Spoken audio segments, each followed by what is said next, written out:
ഞാൻ പക്ഷേ ഇത് കിട്ടുന്നില്ല കേട്ടോ.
صباح الخير دكتور أسامة.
I cannot hear, sir.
All right.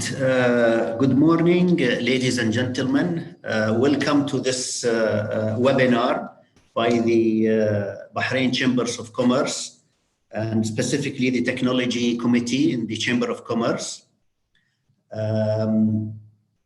Today, well, of course, this is, as you all know, we have made several webinars during this COVID period. And today is another webinar which will be mainly concerned about the security of your emails and the fraud that you are facing with increasingly with your emails. Today, our presenter is from Dmarc 360. Dmarc 360 is an email security intelligence platform company headquartered in Bahrain. So this is a Bahraini company. The company primary focus is to enhance email durability by assisting in the implementation of Dmarc Protocol. Okay. So Dmarc 360 services are accessible via the cloud to be hosted locally or abroad, and further provides global threat incident reports, and automated recommendation via an intelligence platform. Okay. Our speaker today is Mr. Abdullah Mirza. He's one of the founders of Dmarc 360. He graduated Management Information System from University College Bahrain and started his career in Saudi Arabia at IT Matrix. It's an information security firm based in Saudi Arabia. And from there, he shifted focus into security and he joined CTM 360 in Bahrain, and that sprang up to produce Dmarc 360. I will let Mr. Abdullah introduce himself and the company again. And please, if you have any questions, please send them to me by chat. And we will be having around a 45-minute presentation by Mr. Abdullah, followed by another 15 minutes or 20 minutes question and answer. We will answer the questions on chat. We may have an opportunity also to allow you to air your questions live, inshallah. Mr. Abdullah, floor is yours. Please go ahead. Yes. Thank you, Mr. Osama, for the introduction. Thank you, everyone, for attending this webinar. Again, I will share my screen and we will go through. Yes. So again, hi, everyone. My name is Abdullah Mirza. And as Mr. Osama pointed out, I am the co-founder and director of Dmarc 360. So we are a cybersecurity company focused on preventing your emails from being spoofed or impersonated. And this is done through our Dmarc analysis platform and the threat intelligence.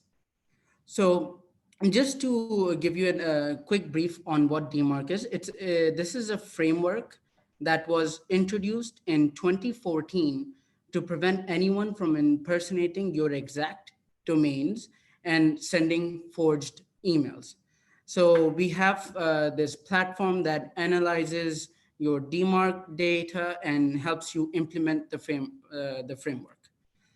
Now, and this Dmarc framework has already been mandated by the US and UK government. And we have done our research on the adoption rate of this framework throughout all the global banks. And you can see that information on our website, dmarc360.com, and it gets updated monthly. So regarding so due to the GDPR regulations that came this year, and to appeal to a global audience, we also had our platform hosted across all regions around the globe. Now, to get back at the topic of hand, which is business email compromise, to tackle this, let's go through some statistical data to know the depth of this issue. Now, as we can see, email participates in 90% of all cyber attacks conducted. This is the main channel of communication, which is utilized by cyber frauds. In 2020, just in the US, cybercrime losses were $3.5 billion, with BEC, business email compromise attacks, being more than half of them. Globally, if we just take email fraud, the losses are over $40 billion a year. So now that these figures give us a good perspective on the role of email in cyber attacks, to address these issues, we first need to understand a little bit about how email started and the protocol that is used for this communication. So back in the 60s, there was only one-to-one electronic messaging. This is when computers were very rare and expensive and were only used in closed environments like research labs. So this one-to-one electronic messaging is what evolved into what we call the SMTP protocol, which is a simple mail transfer protocol, which defines how multiple users on a network can communicate with one another. So this is the email protocol. This was introduced again to be used in local environments where you knew every single person there. So the emphasis of this was on reliability instead of security.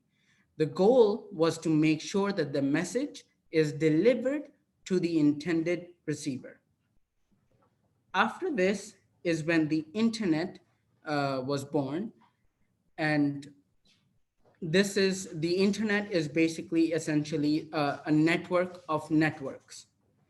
So email communication across the internet use the same protocol, SMTP, the Simple Mail Transfer Protocol. And now keeping in mind, this protocol placed emphasis, sorry, just hold on.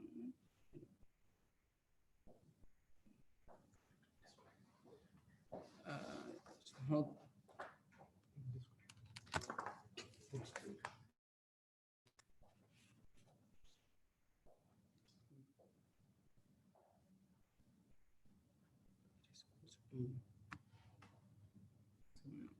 Yeah.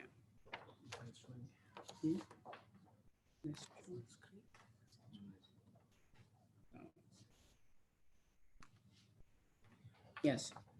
Sorry about the delay. So now to get back on the topic at hand. So the SMTP protocol, this is what we were talking about. When the internet was introduced, which is essentially the network of networks, email communication across the internet used the same protocol, SMTP. Now, keeping in mind, this protocol placed emphasis on reliability of the message being received by the intended recipient instead of security. Now, let's look at a simple flow diagram of how this protocol works. When you send an email, your computer connects to an SMTP server, which then looks over the internet for the location of the receiver's SMTP server. Once it finds that location, the email is sent to the recipient and they can then view it. They can then view the email on their end. Now, during this communication happening on the internet, there are no checks on if the email did actually come from what the from email address in the email states. Due to this, now email marketers and scammers, they saw an opportunity to market their product with more efficiently and reaching a larger market base. And this is where it was the beginning of spam emails, which were fake emails being sent out for financial gain. And I'm sure a lot of you would have heard of such emails with the subject being, let's say I'm stuck on an island, I need help, and please send this much money to this account. And the email would say things of that nature. Now, this spam is what eventually had evolved into what we call today email spoofing or impersonated emails. And this is when someone else impersonates your exact domain and sends out an email. So for example, you have your own domain and your website called abc.com. And let's say you're selling some electronic gadgets online. Anyone is able to send an email which is coming from your domain, for example, info@abc.com. Now, this, by the way, is extremely easy to do. You can just do a simple Google search on email spoofing tools, and you will find free tools which allow you to simply type out the from email address you want the receiver to see. And because of how simple this email spoofing is, there has been a huge increase in business email compromise fraud. Now, this business email compromise fraud, it's a targeted email fraud with a potentially very high financial gain. So let's look at a few ways of how this attack occurs, a few ways of how this attack is conducted. So moving on, here we can see a scammer which gets access to a CEO's email account or is simply impersonating his email address, and then sends an email to a senior employee requesting a fund transfer. Now, obviously, this senior employee can see that the from email address is in fact the CEO's email address. So the employee does what he is asked, and the front transfer takes place, where the organization then loses a huge amount of money here. And that account that the money was transferred to was a forged account, and it belonged to the fraudster. So that's where it leads to a financial loss. Now, another way this could be done is the hacker wanting to target, let's say, an organization. And so he starts calling different departments and collecting information through social engineering methods, where you sound confident and you talk to them, giving them menial information such as email addresses or names of people. And after which you can call and, let's say, the financial department and inform them that you will send an email for a transaction that needs to be done. So because you have done the social engineering and gathered email addresses and names of certain people in certain positions, you can now impersonate their email and send it to the financial department, telling them that a transfer of funds needs to be done. And you send them this impersonated email, since you have the actual email address and it's easy to impersonate it. So the employee thinks they are doing legitimate business transaction and transfer the money to the requested account. And again, the fraudster gets the cash, and it's a huge financial loss for the organization. Now, after these two types, there's one more type of there's another way this attack can be done, which is a little more complicated. Let's move on. So this one is where the attacker will have to do a lot of reconnaissance. So the attacker buys a lookalike domain. It will target an organization. And let's say the organization is called abc.com. It will buy a domain that is adc.com, where it looks very similar, since B and D look very similar to one another. So anyone looking at the domain at a glance will not be able to tell the difference. So he then gets a mail server and hosting for the domain done, and furthermore, even registers for an SMS service. Now, through these free hosting and spoofing email server and the domain and the SMS service, he then sends one of the organization's customers an email and an SMS telling them that their ATM PIN has expired, and there is a link in the email and the SMS to renew the PIN.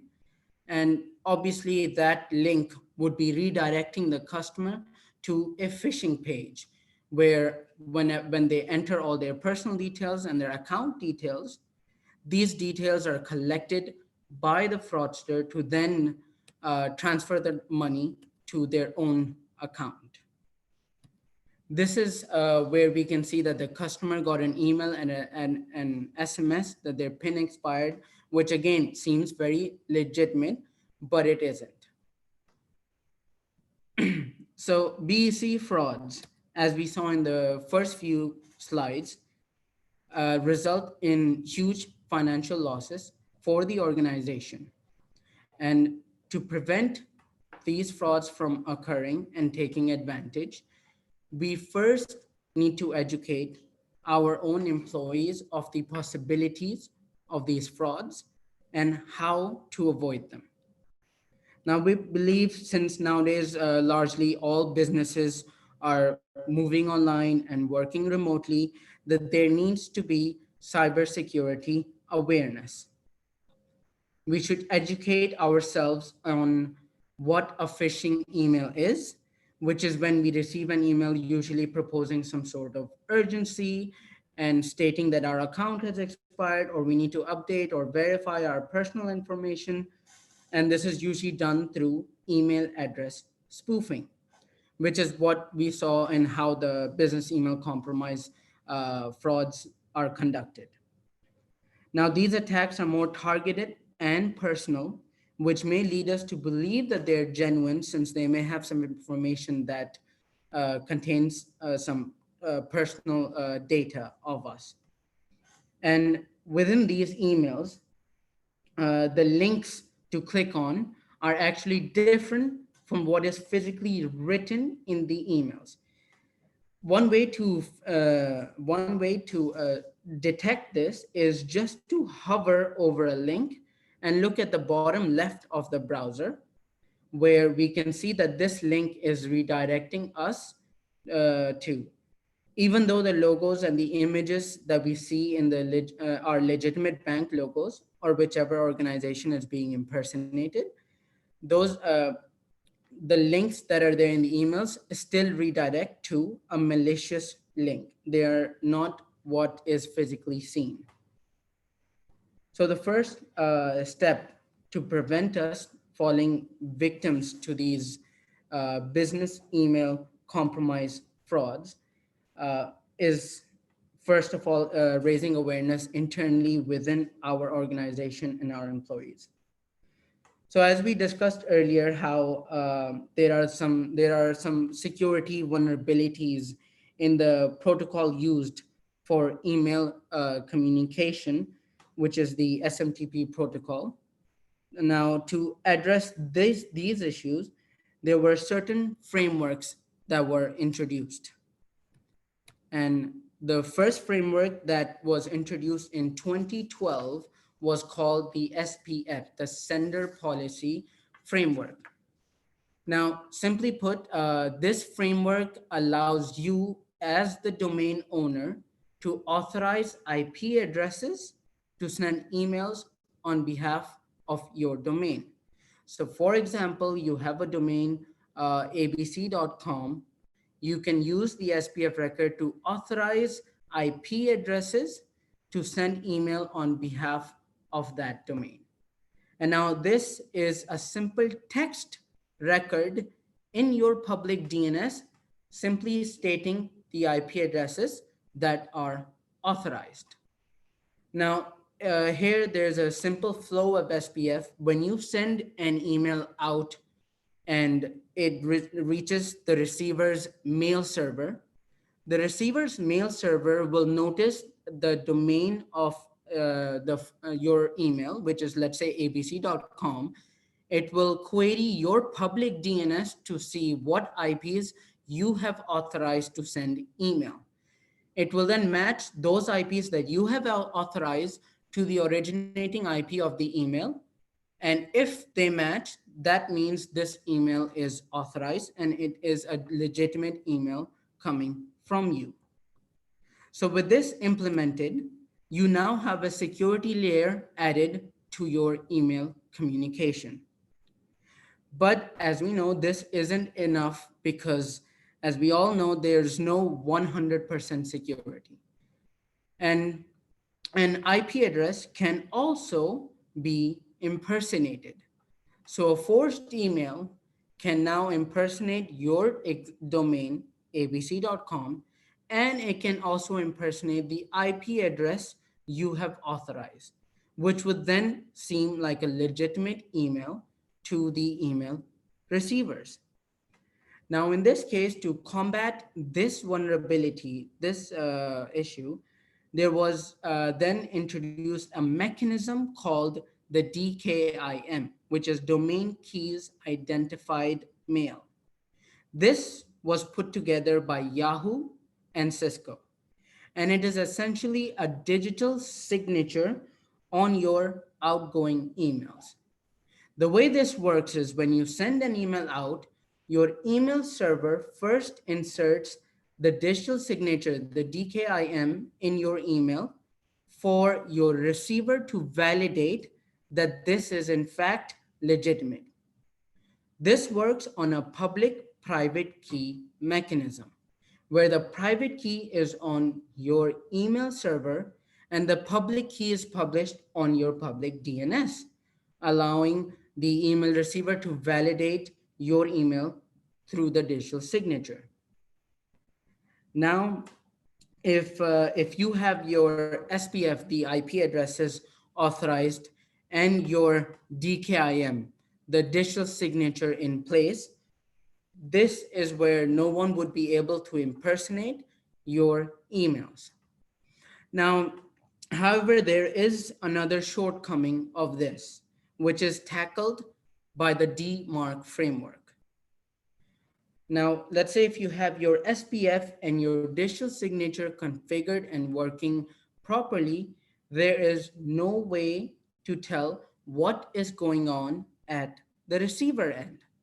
Because again, large organizations don't, or any organization, they don't have one or two IPs that they use to send emails. There are a number of different genuine IPs being used. And more often than not, the organization is not aware of all of the IP addresses that they are using to send email. So the Dmarc framework was introduced by these technology leaders to help you enhance your SPF, the authorized IPs, and your digital signature, the DKIM. How this works is enables your email receivers to send back reports to you of where, what IP addresses they are receiving your emails from. And these reports also contain results of when they try to validate your SPF and your DKIM, the digital signature. So through these Dmarc reports, an email sender and the email receiver can essentially collaborate together to make sure email impersonation or email spoofing attacks are eliminated.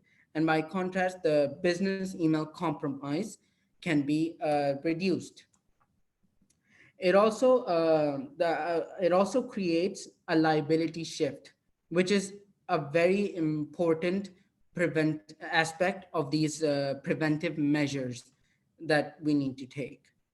Where, let's say, if you have implemented all of these mechanisms appropriately, you have your IP addresses authorized, you have your digital signature in place, and you have your Dmarc working to analyze the reports coming in to make sure all your validated IP, all your genuine IP addresses are configured.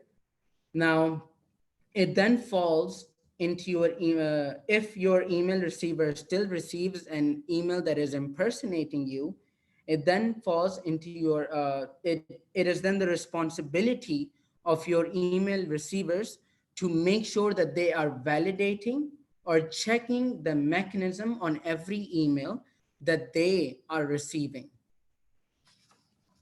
So in the case where you get impersonated by email, and let's say your customer has transferred some funds into a bogus fraud bank account and falls victim to these business email compromise attacks, they cannot legally place a case on you since you have all the right measures in place protecting you and them. So to prevent us from falling victim to these business email compromise frauds, to reiterate, there needs to be awareness within the employees of an organization of how these attacks are performed and a few simple ways of detecting these forged fake emails. The importance after that of the SPF, the DKIM, and the Dmarc framework should be emphasized upon, as this will add a layer of security and integrity to your emails preventing your recipients from receiving a forged email impersonating you. Now, as I mentioned earlier, we have done the research on global banks around the world implementing this Dmarc framework. It is slowly but eventually needs to be mandated across every sector around the world, where everything is now going online, and we are all of our businesses are now conducted over the internet. So with these frameworks and the awareness on cybersecurity and how it is performed, we can then prevent ourselves from being impersonated and falling victim to business email compromise attacks. Now, if anyone has any questions, thank you for your time. If anyone has any questions, I am more than happy to answer anything. I will give the floor back to Mr. Osama. Thank you, Abdullah, for really explaining this issue of email fraud. It really gives the technical detail behind what almost every organization in Bahrain has faced. I myself had all these three types of attacks that you described happen in my organization. Do you hear me, Abdullah? Abdullah?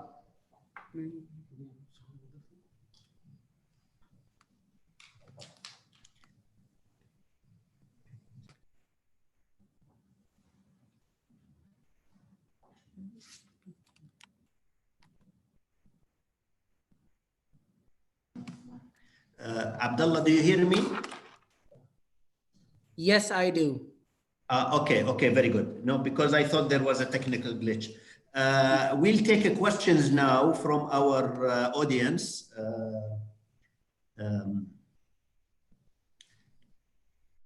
To start with, I have a question myself, and then we will move to the questions of the audience. From my understanding, that if myself as a company, I have implemented these three tools or protocols, the SPF and the DKIM and the Dmarc, these are from the sender side. So this implementation from the sender side. But it seems to me the receiver side is still will be under fraud. He's still could be defrauded. What does the receiver side have to do to ensure that his system is protected? Does he have to implement also these three protocols, or even if he implements it, it only helps him in as a sender, not as a receiver? Yes, thank you for the question.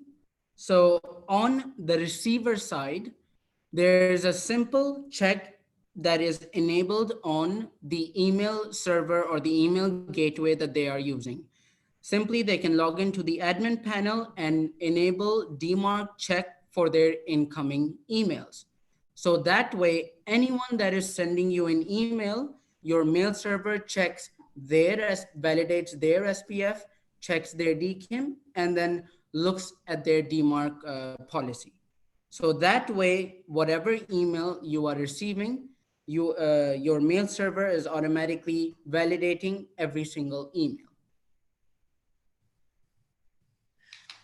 All right, thank you very much. I have a question from one participant, Mr. Sam Joy. He asks, how can we ensure that our email domains are not hackable? Also, how to protect from email spoofing? All right, thank you for the question. So the first part, how can we ensure that our email domains are not hackable? Now, this has to do not with just email. You have to make sure first all of your DNS records of that domain are properly configured and there are no vulnerabilities which falls into your the cyber footprint side, where you need to make sure all of the information available publicly of that domain is monitored and you are aware of all of that. So you can manage each and every aspect of your domain that is publicly available on your DNS.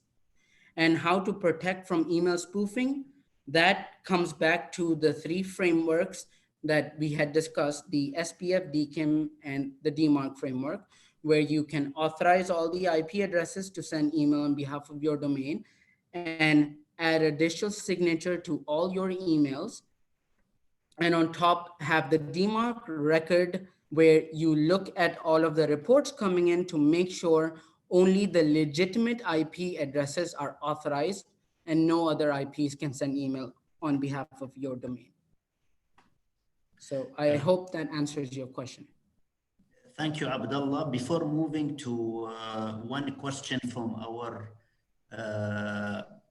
visitors, live question, I have a written question by Mr.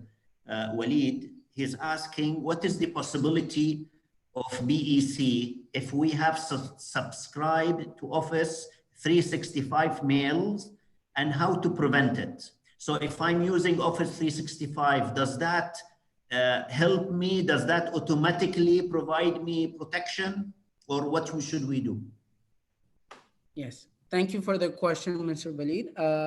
So regarding Office 365, now this is on the cloud and it already has the available checks that you can enable for incoming emails for Dmarc. So it will check every email that you are receiving. It will make sure and validate those emails, SPF, DKIM, and Dmarc. And if it is not authorized, it will mark those emails as spam. They will go in the spam folder. And with this, as it is with the many email gateways that are being used, there are all those checks are available, and the possibility of BEC fraud would then depend on where the email is coming from. If the email is coming from a domain that is, let's say, abc.com, and that domain owner, that organization has not implemented these frameworks within their domain, you will then receive those emails, the forced emails of that domain. So in your case, for incoming on Office 365, you only need to enable all the checks that that should be performed on all your incoming email data. Now, it depends on the domain that the email is coming from. That domain owner, they have to make sure that their frameworks, SPF, DKIM, and Dmarc are implemented properly. Thank you, Abdullah. We have with us today Dr. Dhafar Al-Umran. He wants to make a comment. Please go ahead. Okay, can you hear me, أخوي أسامة? نسمعك عزيزي دكتور. تفضل. Thank you, Usama, for running the session, and thank you for the lecturer. أنا بصراحة I enjoyed the lecture, but I just want to tell Usama that I really I am a follower of all the activities that you do at the Chamber of Commerce, and I really appreciate all you're doing, especially during the Corona. I don't know how you can do it, but you have been doing a great job. I just want to thank you again very much for your effort in bringing all these good, excellent speakers to your floor. Thank you very much. Thank you, Doctor. I really appreciate your comment. I have to mention that this is the effort of a group of committee members. This is all has been decided and agreed and followed up by the committee members, and everyone has been assigned one of those events, and we continually are updating our events calendar, and I will speak about that a little bit at the end. But now we'll thank you, Doctor, and I will go back to our topic now about this the fraud, the email fraud, and we have a question from Mr. Raji. He says, how do you assess the threat in Bahrain? As an expert in the field, what is your estimation of financial loss in the past 2-3 years in the country? And which are the sectors that are heavy targeted by fraudsters? Right. Thank you for the question. So in Bahrain, estimated, I would say the main targeted industries or sectors, as it is everywhere, would be the financial sector and the oil and gas sector, but every single business is moving online. So every single business that is being conducted online, selling products online, all of them are under this vulnerability, and all of them will be attacked by this business email compromise fraud. So an estimate of all the financial loss that in the last 2 to 3 years, as you could see in the first few slides, the statistical data, yearly globally, we lose more than 40 billion US dollars from email fraud. Now this, because of the situation, the pandemic has skyrocketed everywhere. So this is day by day, this is all of these attacks are increasing and our losses are increasing with it. So the importance of these frameworks is paramount. Thank you. Another question about using emails on cell phones. And is it possible to hack the corporate email if configured on the mobile phone? I mean, these are protocols, my assumption is they work also on phone, or is there a special vulnerability there? Well, any organization that is using mobile phones for business email communication, first thing would be to, on your emails, to enable the two-factor authentication. What I mean by this is, now with two-factor, it works on the two-factor authentication works on 3 different factors, which is what you know, what you are, and what you have. Two-factor works on using 2 of those factors to authenticate your email. Now, what I mean by what you know is a password.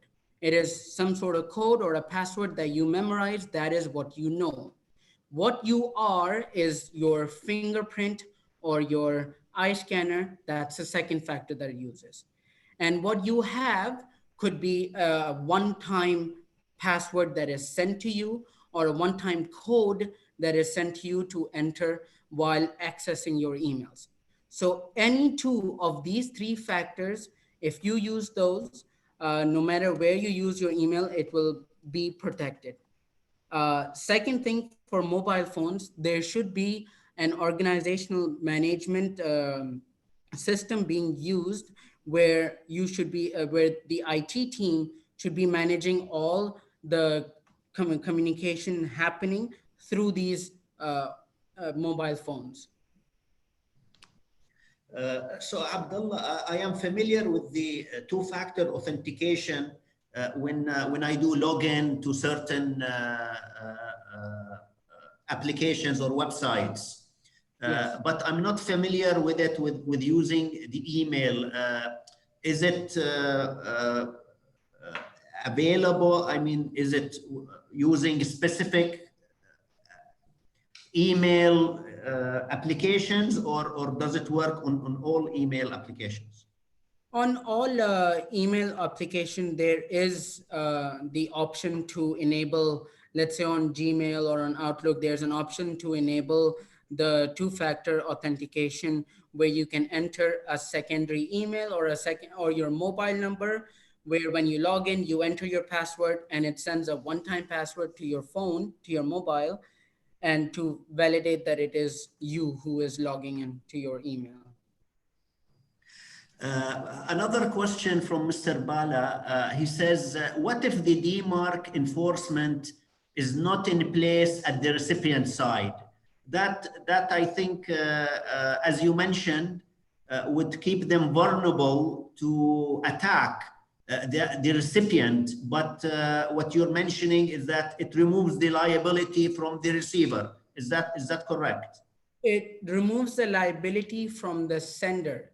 What I mean by that is the receiver cannot legally put a case on you that they received a forged email from your domain, because it is their responsibility to enable the checks on their incoming emails to make sure whatever email they are receiving, they are validating the SPF, the DKIM, and the Dmarc.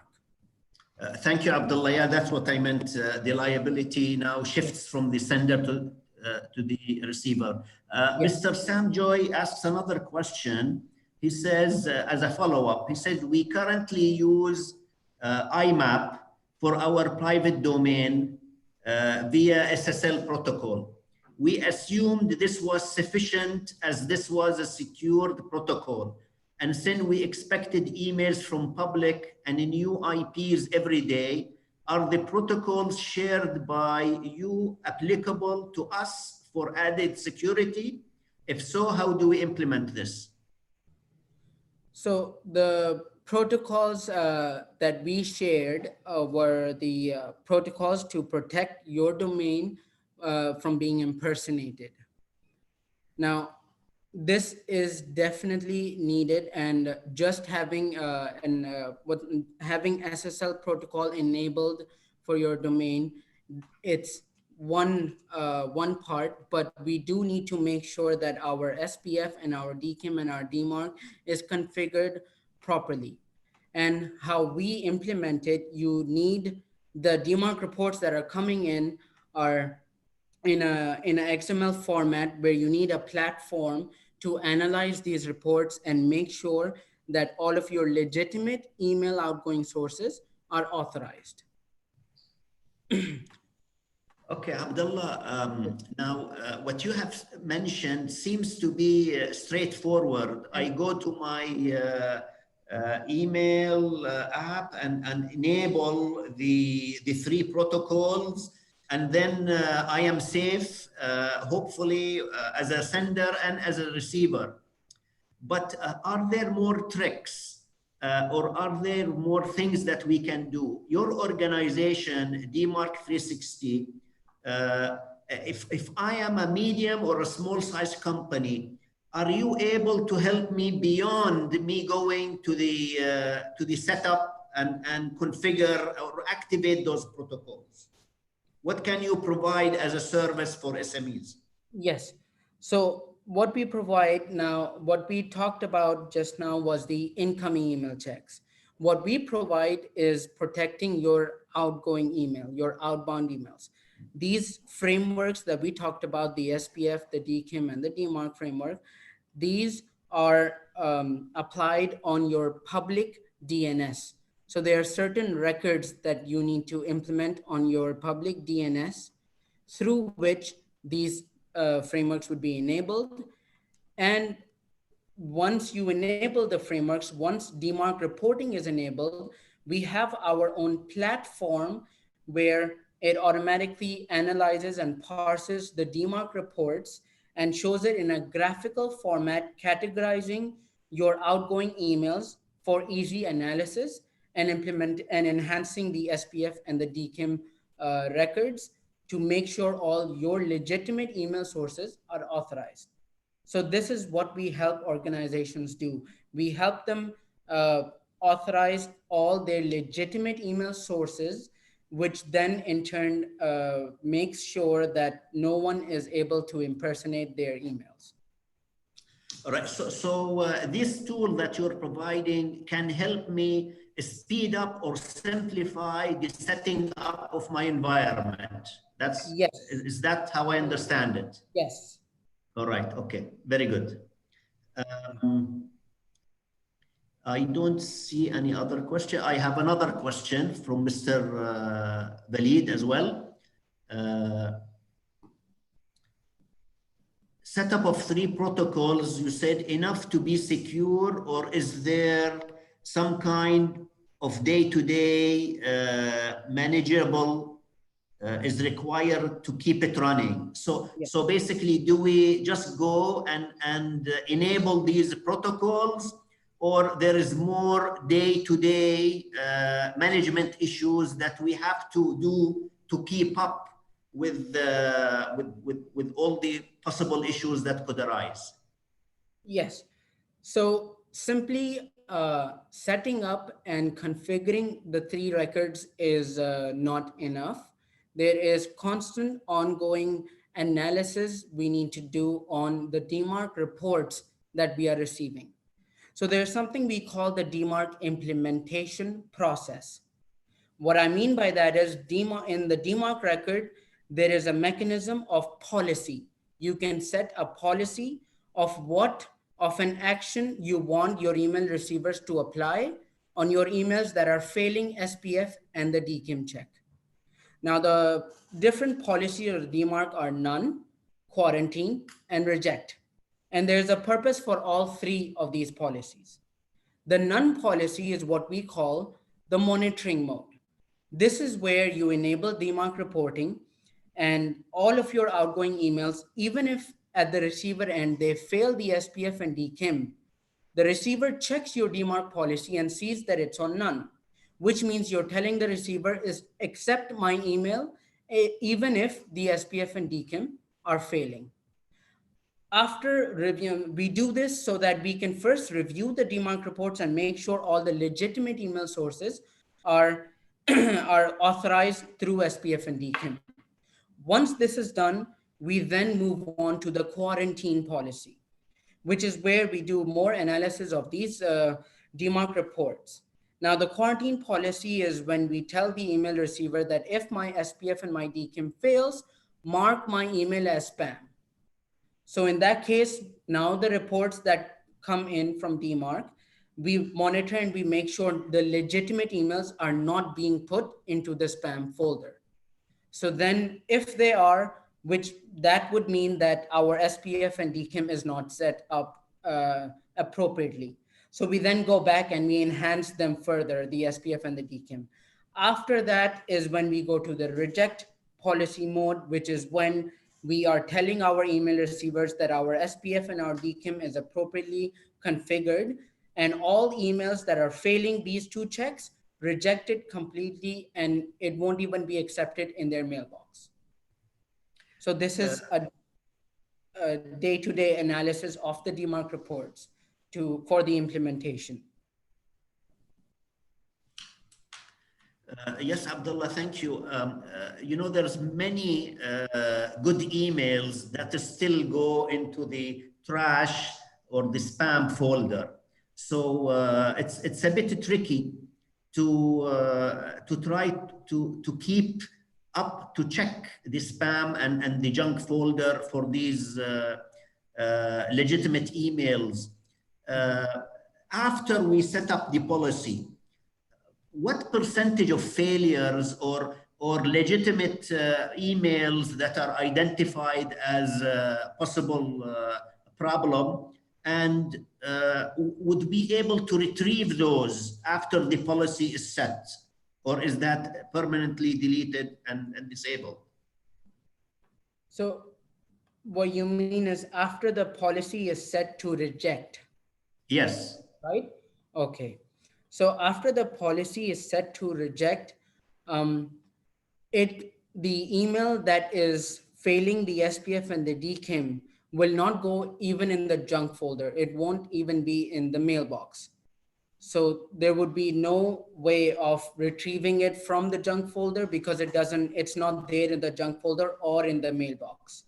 Now, we have seen over the years where a lot of organizations, when they are implementing Dmarc, they would straight go to the reject policy instead of first going to none, doing the analysis and making sure all legitimate sources are authorized. So this is where a lot of companies would just go to the Dmarc reject policy, where what we say is first we need to do analysis and make sure all the legitimate sources are authorized.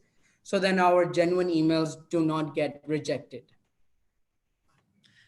Thank you, Abdullah.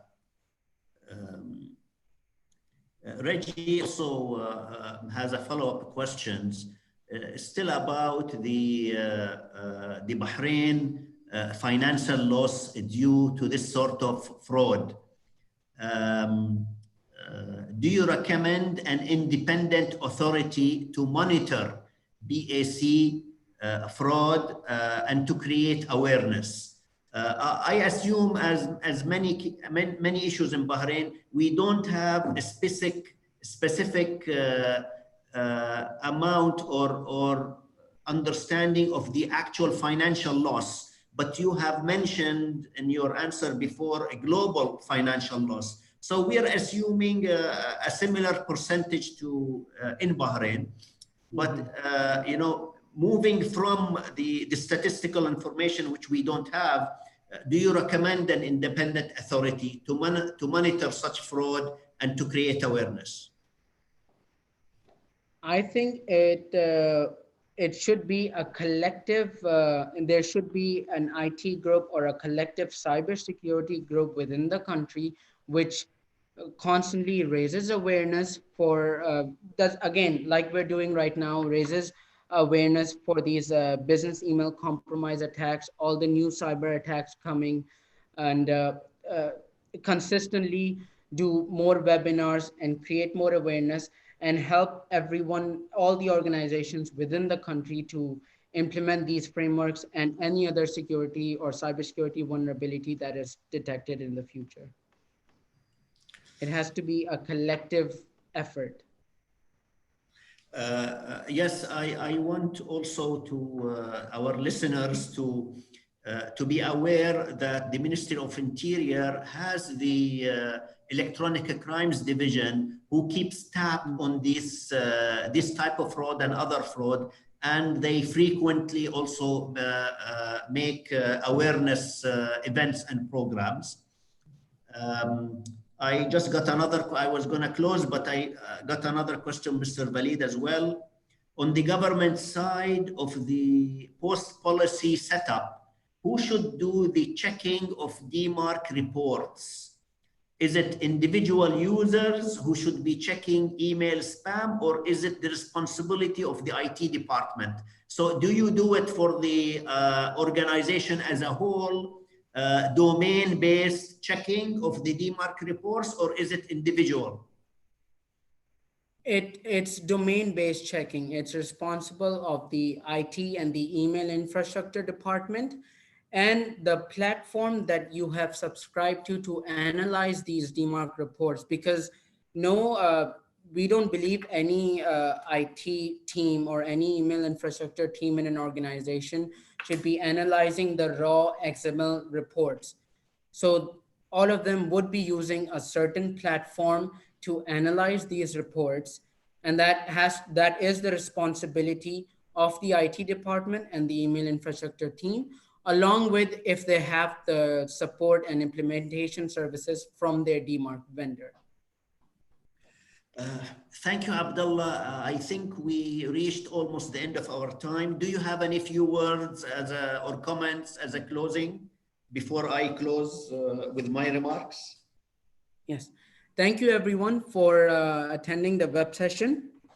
One thing I would like to point out is the awareness of these frameworks within the GCC and within the Gulf region has to be increased, and the importance of the implementation of this and to prevent the business email compromise is paramount, and we need to keep raising awareness, keep doing these webinars, making sure that each and every organization, every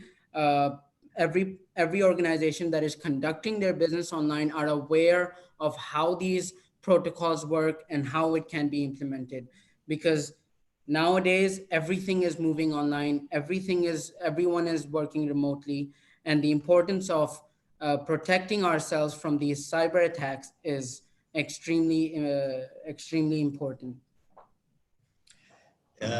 Thank you, Abdullah, for this valuable presentation. Thank you for your effort. Thank you for accepting the invitation to join us today. And thank you and thanks the team at Dmarc 360 for their cooperation. And I want to thank all our guests who joined us today. And I want to remind you before you close and go that the Technology Committee is here to help and assist ICT companies in Bahrain and to help SMEs improve their IT structure and protocols and governance. So if SMEs have any issues that they want to discuss and they want to raise, please email me here in the Bahrain Chamber of Commerce. And if ICT companies in Bahrain have a unique, special, made in Bahrain product that they would like to highlight to our SMEs here in Bahrain, please also feel free to email me at the Chamber of Commerce. At the end, I thank you all for joining us today and look forward to seeing you again in another technology webinar soon. Thank you very much. Thank you, everyone.